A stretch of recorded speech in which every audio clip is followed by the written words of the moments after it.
and optimize animal models of diabetic wound healing that replicates the pathophysiology of human diabetic wounds. And next, for the specific objectives, there are three. Firstly is to investigate the underlying mechanisms of impaired wound healing in rats to induce diabetes mellitus.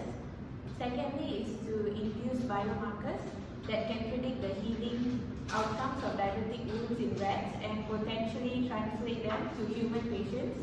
And lastly is to differentiate the outcome of different microbial infections towards the diabetic wound. So for hypothesis, there's also the null hypothesis and also the alternative hypothesis.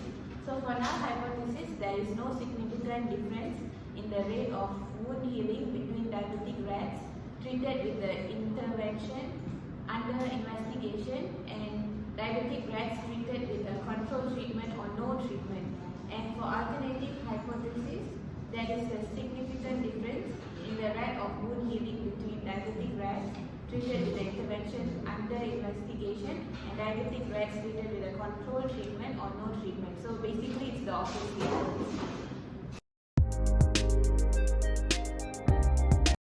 By studying the Lestospongia species, which is a genus for marine sponges.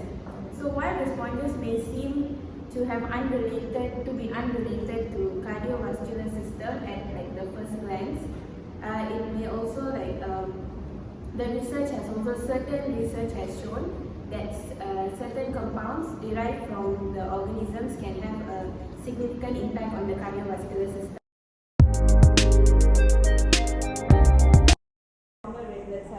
So next would be the iron station here, which is the iron studies. So the common iron.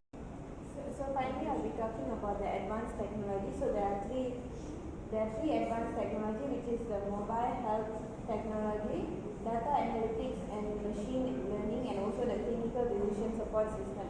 So firstly, for the mobile health technology, the remote monitoring of patient health, which also enables patients to manage their condition more effectively. And secondly, for the data analytics and machine learning, to enable analysis of large databases to identify patterns and trends in patient outcomes.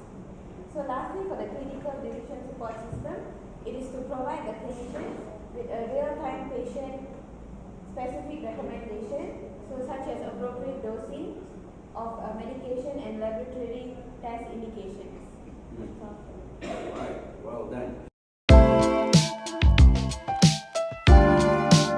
Good afternoon to my dear judges and also my fellow friends present here today. So today I'll be talking about the topic of preeclampsia. So I don't think anyone here knows, or some of you all may know, some of you may not know what is preeclampsia. So I think it is it's a disease which is diagnosed in pregnant women. So I personally kind of know this disease is because my family member, which is my sister-in-law, she was diagnosed with this disease. So a little flashback on what happened is that she went through her normal pregnancy for 7 months. So she had signs and symptoms of swollen legs, swollen fingers, and she had headaches. But all these are also normal symptoms of pregnant women of how they go through. So she took it lightly. We all thought there was nothing. We didn't know preeclampsia actually exists. So we went on our days, and when it reached to a 7th month, 1 week before she passed away, she was having a headache, but she thought it was migraine. And then she had slight bleeding, which was actually very mild. So she thought it's okay, she will wait for her next appointment, which is just 1 week. So she thought, okay, we'll wait for Saturday. So then, when days went by, it started getting worse. So the migraine started getting worse, and that night, she suddenly had fits. So when her first fits came by, it was actually nothing. We didn't know it was actually a seizure. She just, she fell, and then that's it. So then after she got up back. So when she got her second fits, it became serious. So after that, we called the ambulance, and then we rushed her to the hospital. So the doctor said that she has to go through a C-section to deliver her baby, which was 7 months. So then when she went into the ICU and got herself admitted, then she had to deliver the baby, and then the doctor said that she had actually a ruptured placenta, which led to high blood pressure, and then it also affected her brain. There were clots in her brain, which also led to she had brain death after that. So what I came here to say is that we should take early detection. We should have an early detection because there are no treatment or cure for preeclampsia.